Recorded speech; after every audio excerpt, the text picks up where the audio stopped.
Welcome everybody to the webinar on how to prepare for the European job market for economists.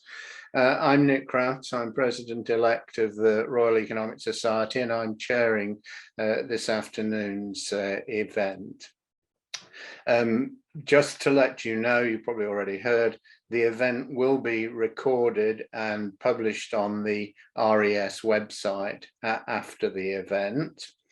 I'm just going to give you a brief overview of what to expect. I think our aim is to cover what hiring institutions are looking for, what to expect from a virtual jobs market, how to prepare for a first interview, what to expect from an academic visit, choosing between your offers, perhaps amongst other things. The order in which we're going to do things, just so you know, is as follows. We're going to start by having an overview of arrangements for the European job market for economists. We're going to do that firstly from the perspective of a recent candidate, and that gives me the chance to introduce Noriko Amano-Patino, who's an assistant professor at the University of Cambridge. I think got her PhD about 3 years ago, and is therefore a fairly recent person who's been on the selling side of the market. And then we're going to complement that with a look at the process from the perspective of the institution. And there we have, to do that, Frank Portier, who's professor at UCL, I think also a joint managing editor of the Economic Journal, and a well-known macroeconomist. After that, we're going briefly to review the arrangements for a virtual job market, and Frank's actually going to take us through that as well. The tension and excitement mount after that, and we proceed to advice on putting together applications and job market presentations.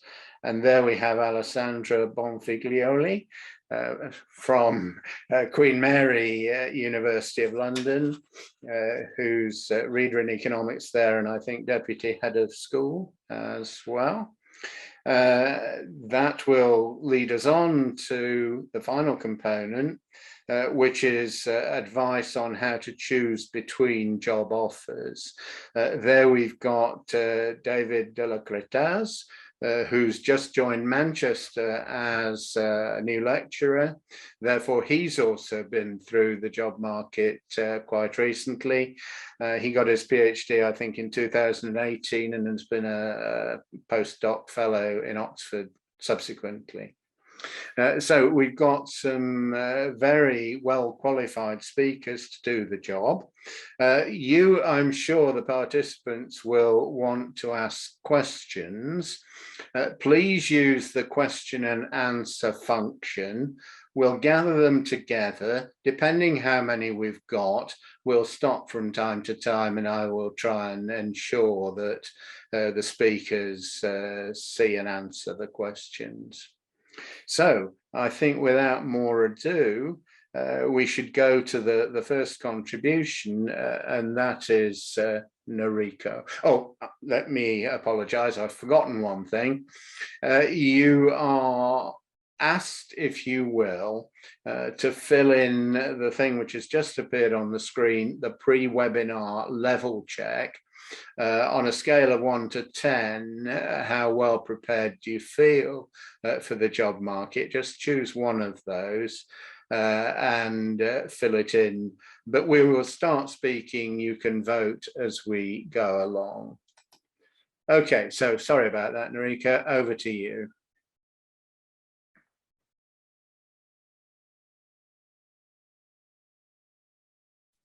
You're on mute. Can you hear me? Yeah, okay. Sorry. Okay, great. So first, thank you so much for having me. As Nick said, I was on the market 4 years ago. So it's been a while, but I think I do remember quite a few things, and I hope I get to kind of clarify a few things. Hopefully, we'll see. So to start, I copied the timeline for the 2018 to 2019 edition of John Colley's Job Market Guide.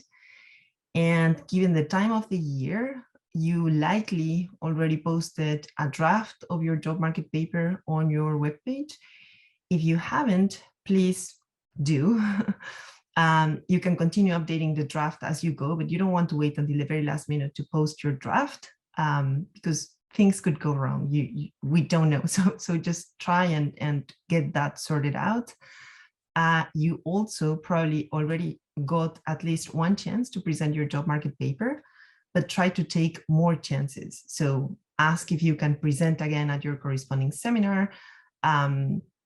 Maybe ask if you can present at a seminar that is somewhat related to your field. If that doesn't work out, then ask your classmates either in your cohort or also in cohorts below to allow you to practice your talk. It sounds like too much to ask, but you can return the favor immediately to any classmate in your cohort, and you will be able to help out people in cohorts below you. So just try and get yourself as many chances to practice as you can. Also, given the date, by now most jobs may be already available at the job openings for economists and also at the Econ Job Market web pages. So try and start making lists about the jobs that you're planning to apply to. So there are ways to export those lists that you see of job postings into CSVs. I cannot remember exactly how to do that, but try and figure that out to have lists of the places that you're planning to apply in order to be able to discuss these lists with your advisors as soon as possible. There will be also some late postings in December. I think Cambridge is one of those places that posts their job openings quite late in the year. So be aware of the fact that there will be some late postings. And whenever you have a chance, continue to practice your job market presentation. Try and prepare your interview as best as you can, and try to stay calm and keep getting work done for the next few weeks. Now, I found that to me, it was easy to lose sight of the main goal of the job market process. And I observed that that was the case also for friends of mine who were in cohorts before me. So I think the main goal of the job market process should be to find a good match, not necessarily a prestigious job. And a good match is a job that gives you a job you enjoy, that helps you be productive, and that helps you continue to grow, right? So this is not going to be necessarily a prestigious university or a prestigious tech job, right? It could be a mid-rank university, or it could be a consulting job in a smaller firm, right? So the best way to increase your chances to find that good match for you is going to be honest with, well, both with yourself, but also with your advisors in terms of your interests, your skills, and what you're looking for in a match. The key determinant of your success in the job market is going to be the quality of your job market and how well you present it. So the quality of your job market is going to, of your job market paper, sorry, is going to speak towards the type of research or work more in general that you can do on the job. And how well you present that paper is going to speak to your teaching skills in the case of academic jobs, and also your presentation skills in the case of non-academic jobs. So try and be engaging and very clear, because how you present is being examined. And given that, try and focus as much time and effort in improving your paper and your job market talk, meaning the 60 to 90 minute long seminar that you will give in the case you get a fly out at a particular place. I find that the writing tips for PhD students by John Cochrane has great advice on how to write papers. So if you haven't taken a look at that, consult that to try and polish a little bit more your job market paper. Now, again, at this point, your job market paper should be posted online and it should be in an almost finished shape. If it isn't, then let me reassure you that the stress of the whole process will make you more productive than ever, and you will have that paper done by Thanksgiving this year. But remember that most people will be looking at the abstract, the introduction, and maybe the conclusion and figures and tables. So the whole job market paper has to be polished to a gleam, but these few sections have to be absolutely perfect. Okay, so try and perfect your job market paper and try and get as many classmates and faculty to look at your paper and give you feedback. It will be hard for anyone to find the time to read your whole paper, but you can ask whether they can give you first impressions on your abstract and introduction to get some feedback, okay? Also polish your CV. So your CV will be looked at by most members in the hiring committees in any employing company or university that you will interview with. So try and have your CV look very clean and nice. And I think a way to do that is to look at the web pages of last year's job market candidates from top universities. Just look at how they organize their CV, the contents of the CV, and try and gather, I don't know, 3 to 5 of those and polish your CV based on that. Then in terms of which places to apply to, I think you should apply a little bit more widely than your first instinct, partly because there's a lot of idiosyncrasy in the job market, and partly because you probably underestimate how attractive some jobs are or how good the fit may be with certain places. So I personally didn't know the day-to-day activities or how pay was organized in certain non-academic jobs, even if I asked friends and friends of friends about these jobs. So it was very helpful for me to actually interview with certain places to get full information about all of these details. However, don't apply to jobs that you would never take, right? Because that's going to be a waste of your time and a waste of the employer's time. So just go a little bit more widely than your first instinct, I would think. In terms of the number of jobs that you should apply to, I think that depends on the number of listings that appear to be a good match according to your preferences and your constraints. There was a paper by McFall, Murray, Close, Willis, and Chen from 2015, and they found that from 2007 to 2010, job market candidates applied to about 107 job listings. So that is probably a benchmark of the number of applications that we typically do. And again, you should show your advisors the list of jobs that you're planning to apply to, because they may point out certain places that you may be a good match for and that you're missing, or they may ask you to limit your list in certain dimensions. So try and keep them on the loop in that regard. And if you identify a particularly good match for you, be sure to tell your advisors about that, because they may know someone at that place and they may be able to vouch for you, which of course does not assure you a job, but it would be a good thing if that is a possibility. And you do not have to tailor your cover letter for every single place, just for those places that you are particularly interested in. You should spend some more time explaining in detail in your cover letter why you are so interested in those positions. And last in this regard, you may receive unsolicited email requests for your job market paper. So even if you've already transmitted your job market paper materials to the department that whoever is requesting your job market paper belongs to, and even if your job market paper is already online, please answer transmitting your job market paper, because it's just a polite thing to do. Then in terms of preparing your interview, and now I am starting to feel scared I am spending too much time, I think a good place to start your interview is to look at the introduction of your job market paper, which should explain absolutely everything you do. So that's probably a good place to start. But you want to practice your spiel many, many, many times in order to polish it. And I think a kind of circular structure would be a good way to go. So you want to start in the first 5 minutes explaining in rough detail what your paper does. Then the next 10 minutes, you want to give more detail on what you do, so that in total you have a 15-minute summary of your paper at that point. And then in the next 15 to 20 minutes, you want to give full detail on the estimation, intuitions, or mechanisms of what you do in your paper. So that gives you a 20 to 25-minute summary of your paper, which you can adjust depending on whether there are many questions that arise from whoever is interviewing you and so on.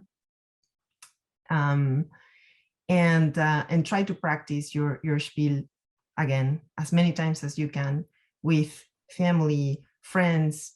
Anyone can help you improve your spiel. What you want is for this summary of your paper to be as clear as possible. And please be prepared for big picture questions, such as, why is this economics? Why is this an interesting question? Why should we care about your results? Etc., etc. Don't assume that you can just come up with the answers on the spot. Try and prepare the answers to those questions. Okay. Noriko, I'm sorry to be rude, but Yeah, time to wrap up in a moment. Yes, yes, definitely. There are a couple of questions for you, but probably you could deal with those by typing the answers to them. Yes, I will, definitely. So I guess just in terms of the interview, be sure to have a mental list of things that you want to mention, both about your paper and maybe about why you may be a good match for whoever is interviewing you, and try and touch on those, okay? Do not let the whole interview go by without mentioning those key points that you want to. And don't feel obliged to answer personal questions that are irrelevant for the job. You can simply say, I'd rather not answer that, if that's okay. When it's your turn to ask questions, please do not ask questions that are easy to Google. Just ask slightly deeper questions if you can. I have a few examples on the slide. And last, although the interviews will be virtual and many flyouts may also be virtual, try and get a pointer and a professional looking outfit, just in case you actually do go visit certain places. Okay, and that's it. So sorry to go out of time, and I will be answering questions on the chat box. Thank you. Frank?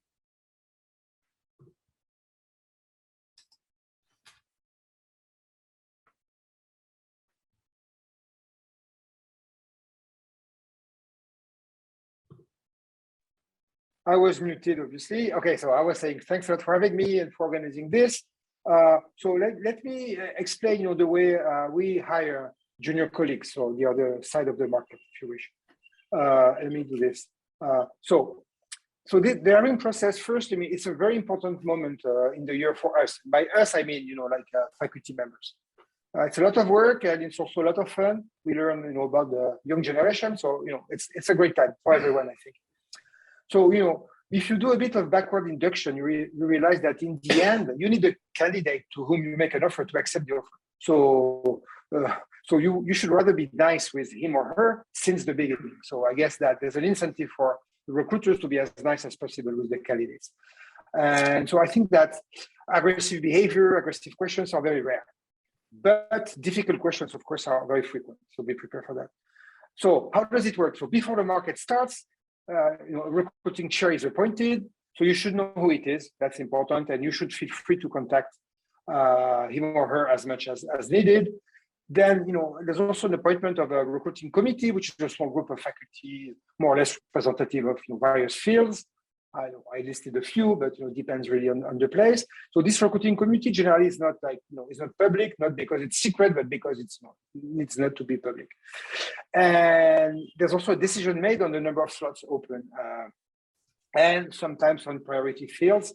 Sometimes it's posted that this university will put an emphasis on micro or whatever. Sometimes it's not. It depends a lot from a place to another. Okay, so that's before the market starts. Then what do? Then we screen applications. And universities typically receive a lot of applications. So at UCL, it's about 600. That was about 600, I think, where I was in Toulouse before.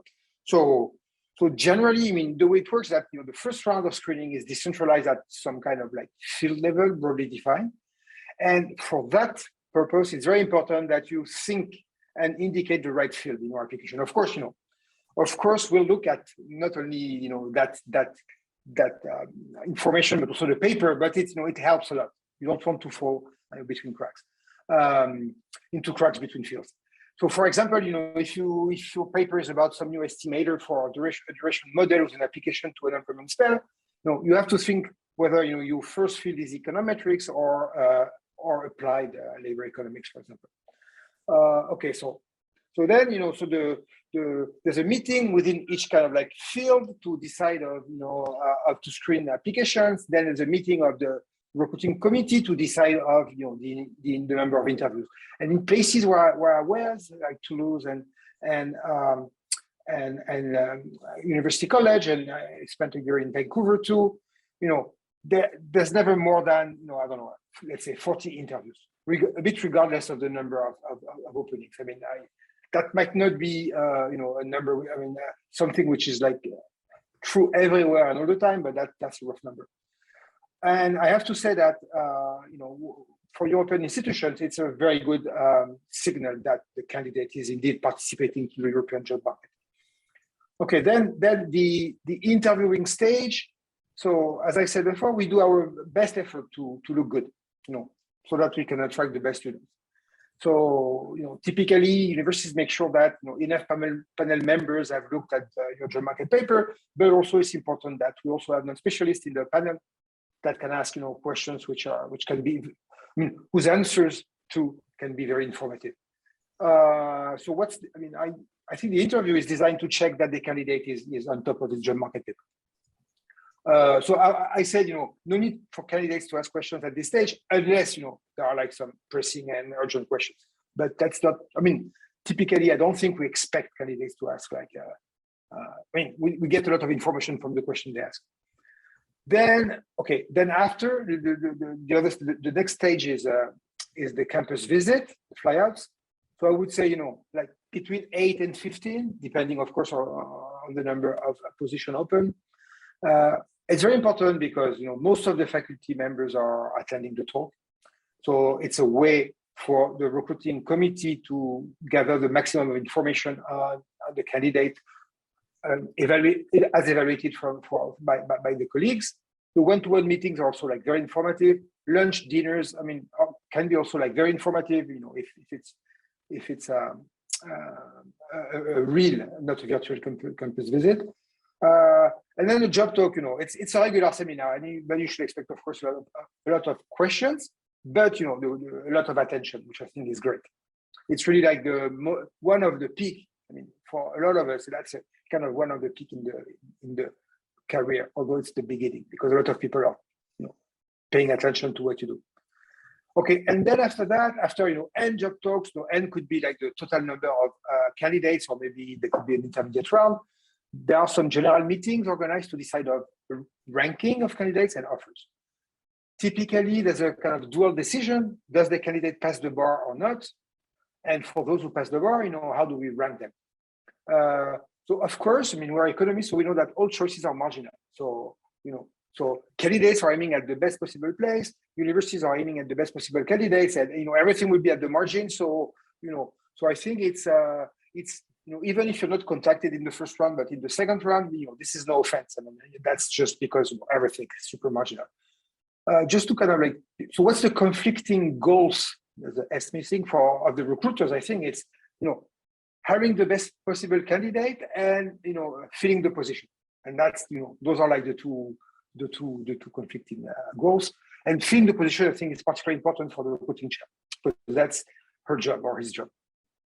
Okay, so for that reason, offers are generally kind of exploding after 1 or 2 weeks, just because we want to aim at the best, but then we also want to fill the position, and that that can be negotiated and extended.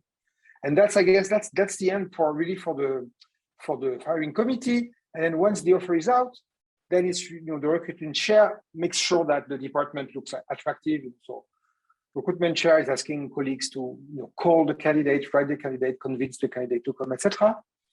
And then it's really head of department, typically that the dean that negotiates, like the conditions of the offer, and eventually, the position is filled or not. And that's the end of the season, and that's the end of our job as recruiters. That's basically the way I think it works in most of the departments. So, Nick, do you want me to say a few words about the virtual job market or later on?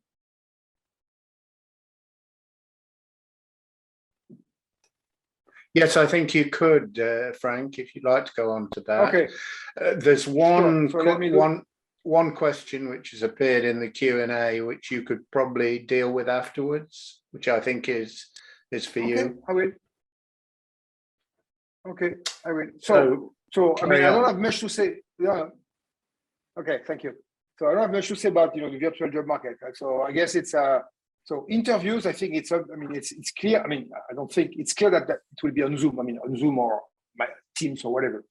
So here, I'm not like. I mean, I was just checking that. Typically, I don't think that I have the proper light and everything is pretty right in my office. I look like kind of vampire or something. But so So basically, what you need to do is to figure out how to look good on Zoom, And I'm not the best, I'm not the best person to kind of like give you tips on that, but just look over. But typically, as Noriko already said, have a good connection, and then you have also a decision to take. Whether you want a real background or virtual one. If you have a virtual one, don't wear a green shirt. I think that's or a blue. I don't know, but there is one that you don't want to wear. So you have to think of the light, the color, what do you wear, which color, you want a clicker, do you want a headset, do you want to stand up, or I mean all those things. And you have the good thing with this is that you can practice, record yourself, and have a look, right? And and talk with the placement officer, your advisor, your mother, I mean whoever, everyone knows as much as I do about this. So that's for the interviews. Then the flyouts and the job talks. So it was on Zoom to last year. For this year, I don't know my expectation, but this is not UCL decision, and I don't know exactly, but my expectation is that it will be also on Zoom for two reasons, I believe, because of the COVID seasonality.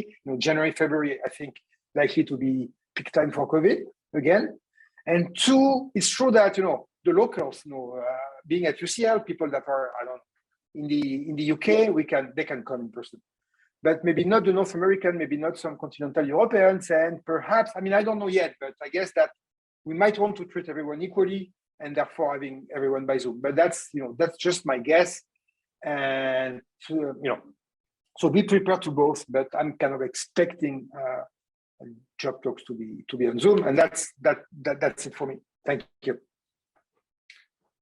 Thank you, Frank, and you'll deal with the odd questions which are there for you, I'm sure. Yes. Okay. Okay, so we can move on to Alessandra.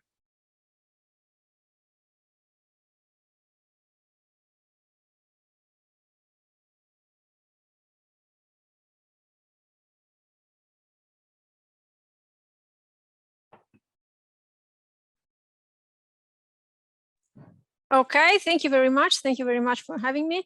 I apologize in advance for replicating on some concepts, but these are really the key concept, the most important concept that we want to get through today. So I will talk briefly about the applications and the job market presentations. Okay, so first of all, in your application before doing your application, sending out your application, you have to make sure that your job market package is all right. So starting from the CV, as Noriko has stressed, it has to be well crafted, and you may want to look at successful examples from other universities, or perhaps your university has got a format for the candidates, and so ask it to your placement officer and ask them to have a look at the CV. Now, importantly, it has to report the abstracts of your papers, which is very useful for the faculty members who screen for the first time your profile, your application. It has to have the list of references and specify your research interest, distinguishing primary and secondary because of the reason that Frank pointed out earlier, which is that sometimes universities do the screening by fields, and so it is relevant that you want to end up in good hands. Okay, so you want your file to be screened by expert in your first field. Okay. About the papers, usually you want to submit your job market paper and make sure that you put on the front page a link to the latest version, so that if you do any change at the last minute, there is a chance that the recruiting committee has a look at the right version. Okay. Now, you may or may not want to send out other papers of yours. It's very much your choice. I encourage you to send other papers only if they are in good shape. Otherwise, it's can be a goal in your own target. Okay. So the research statement has to be well crafted, as Noriko was already suggesting. And depending on the post and on the university you're applying to, you may also want to attach teaching evaluations. In some mainly teaching-oriented institutions, this can be important.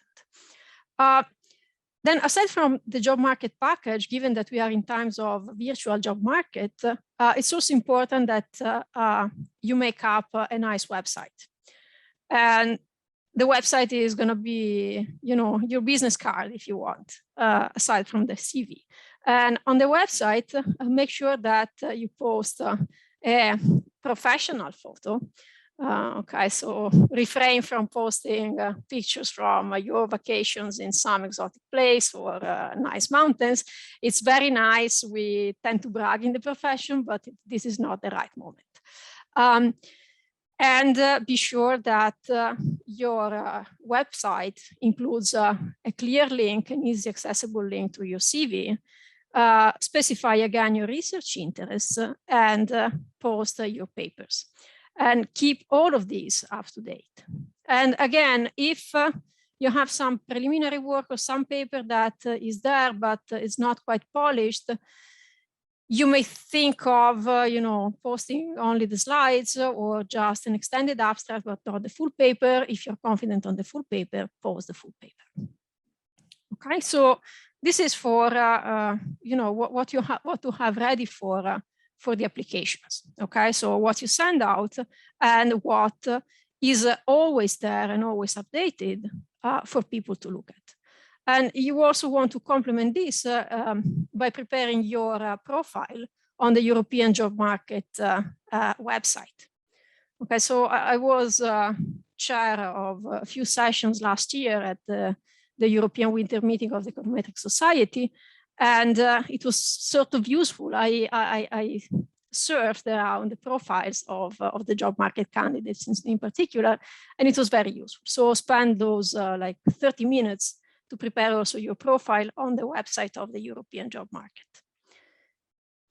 Now, talking about presentations, there are a series of presentations that you need to have ready before the market, before the interviews, and before the fly-ins. Okay, so let me start, and this will be sort of a repetition of what you have already heard. Let's start with the job market interview. Okay, so the job market interview is going to be an interview of between 20 and 30 minutes. And most of the time you want to speak about your job market paper to show what you do, why what you do in the job market paper is relevant, is important, and makes a contribution to the profession. And you want to show how competently you wrote your job market paper. Okay, carrying out the analysis and so on and so forth, the model or the identification strategy or whatever, depending the field you're doing research in. Okay, and as Noriko pointed out, the optimal strategy is to make your job market spiel recursive, if you want, or circular. So prepare 4 to 5 minutes in which you give a general overview. So I do this, I follow this methodology, or I use this particular data, and I find these results. And this is all important for the profession because I add this novelty. And then you go back and you may want to explain how you follow that methodology, what you introduce, which data you use, you know, the most salient details of your analysis. So you want to showcase the very special aspects of your work. How to prepare it? My suggestion is that you write it down. You write it down, you read it aloud, you check the timing, you check if it flows nicely, and then repeat it to your friends, families, schoolmates, whatever, and practice, practice, practice. It has got to flow automatically without seeming something prepared and learned by heart. But as a matter of fact, you will know it by heart, okay? And then spare a couple of minutes on other projects that you want to talk about. But then again, do so and look very prepared on this, okay? So hand waving is not particularly welcome. And then prepare answers to questions such as teaching preferences. And in this aspect, you don't want to be too specific, okay? So you don't want to say, you know, I'm coming to you, but I just teach exactly what I do research on, okay? You need to be broad. If you're a macroeconomist, you may say, I would like to teach anything in macro, anything at the undergraduate level, because you are an economist and you are able to teach anything. And then you may say, you know, if I got to teach a graduate course, I would like to teach it in macro or this very aspect of macro if it's a PhD course, okay? You're fit in the department, so show that you've done some intel and you know who is there and does similar things to yours. And a more general question on the 5-year or 10-year plan, okay? Just to show that you have some research in the pipeline and you have certain objectives.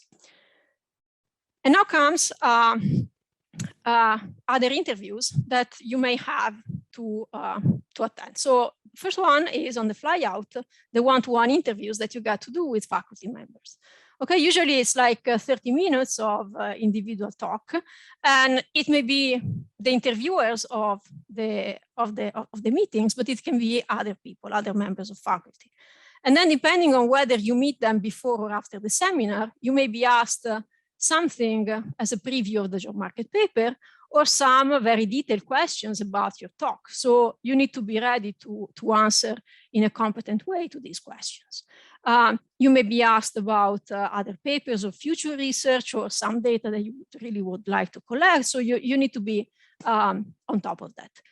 And then on that occasion, it's a good moment for you to ask questions on the department, on the life at the department, or perhaps on the city, how you would fit in the city, also because it's an opportunity for you to gather information on the place you may end up working in. And then if there are in-person flyouts, as Frank was mentioning, you may want to have a very quick spiel on your job market paper ready. So it's an elevator or a coffee machine chat. Okay, so be ready in 2 minutes to give an idea of what you do in your job market paper in 1 minute about your research in general. Okay, it's very brief, but you need to go straight to the point. And then some of you, especially those who apply to UK departments, may end up having a panel interview, which is a rather different kind of interview from the one you have at the European job market. Okay, typically it's a panel made up of possibly non-economists. So at Queen Mary, the vice principal who is holding these interviews is an historian, okay? So he's not an economist. So if you get to have an interview there, you need to be able to explain your job market paper and your research interest in a short amount of time, let's say 5 minutes, and to do it in front of definitely non-economists, non-experts, okay? And so the best thing you can do is try to be very simple. So your grammar should understand what you do, and to stress why it is relevant, why it may have an impact on society, on policy making and these kind of things, okay? And you may be asked about how you would approach teaching and supervision, so you need to have something ready on that, okay? Your vision on these things, and be ready to answer questions like, why do you want to work with us, okay? And what's your fit? Okay, so this is a different kind of interviews you may have to prepare, but be ready and know that if you apply to UK departments, before getting a job there, you will have to sit one of these interviews. And then finally, the job market presentation, the seminar presentation, as Noriko anticipated, it's going to be between 60 and 90-minute seminar. And it's going to be in front of a general audience. So normally these seminars are attended by the whole department, in which you will have people from your field, but also people from a very different field who barely understand what you do. And so this is in this case, it is ever more important that the introduction of your presentation is well crafted, is well structured. So you want to give a very precise but broad motivation for what you do to get these people on board. You may want to give an overview of what you do and the results you get, but again, in a way that is very accessible. And then you go on with your seminar as usual, but stress as much as you can your motivation and an effective summary of what you do in the paper and the results that you get. It may seem a lot of time, but count on no more than 25 to 30 slides. Time passes by very quickly, and you want to be able to show as much things as you can, and then you can keep some extra material ready to show if you're asked. And about this issue, being asked questions, so try to give precise answers to the questions, to be spot on, but do not linger. So do not spend more than 2 or 3 minutes in addressing a question on one point, because then otherwise you're no longer master of your time. And try to end on time. In some places, you may have a shorter presentation, like 30 minutes. There are some places, especially in the UK, where it happened to me ages ago when I was in the market. In that case, you prepare a EA-ASM style presentation, okay? And I guess this is most of what I wanted to convey, and good luck to every one of you. Thank you, Alessandra. We've been keeping up, I think, very well with the questions. Colleagues have been doing a great job in answering. So let us move straight over to David and choosing among job offers. Thank you, Nick. So you may have noticed that up to that point, everything was about how to maximize your chances of getting offers. Of course, that's important, but the moment where you get your first offer is actually just the beginning. And this may sound obvious, but for me last year, it hadn't quite computed. And when the first offer came, it actually took me a little bit by surprise, and I had a lot of difficulty with that part of the process. I really hadn't thought that much about that part. I was really caught up into working on my job market paper, my talks, and trying to get those offers. So I hope that this short presentation will help you have a little bit of an easier exercise than I did on this part of the job market. Now, when you get your first offer, of course, it's quite tempting to just take it and go celebrate, because you're just one email away from being done with the whole thing. It's been years of your life, and you're tired, and you really want to be done.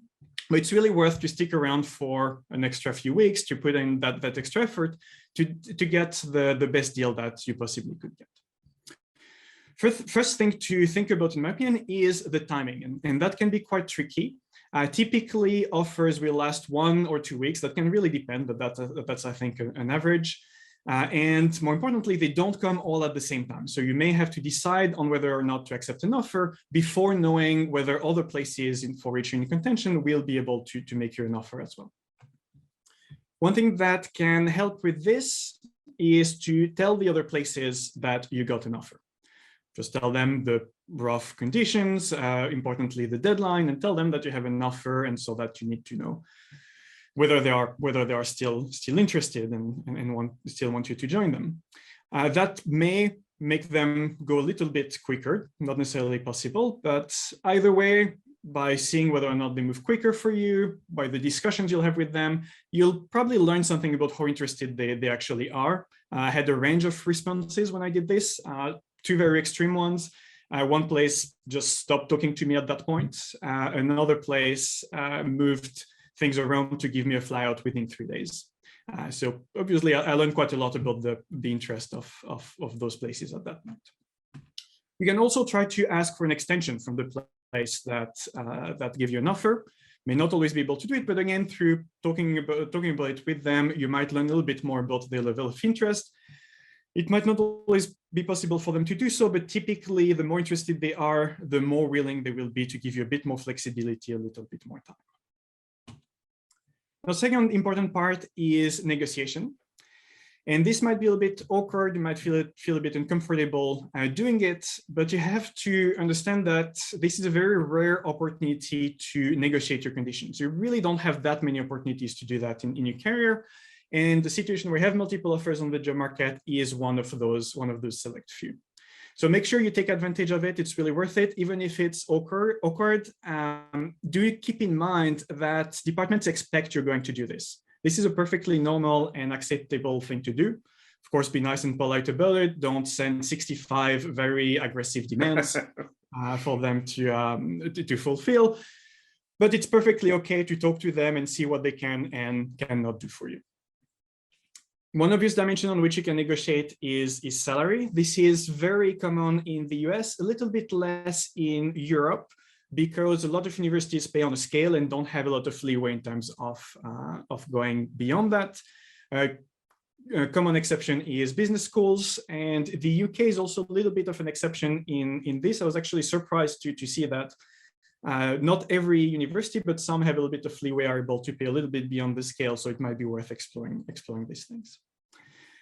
Whether or not you're able to negotiate on salary, there are also other dimensions on which you can negotiate. Typical are teaching load, your research budget, or any other conditions that would make things a little bit easier for you, that would make your time there more productive as a junior colleague.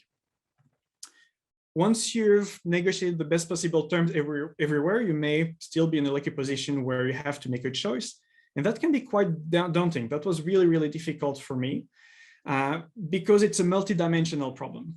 There are many different dimensions on which you can compare departments. An obvious one is the academic reputation, how good, whatever that means, is the department.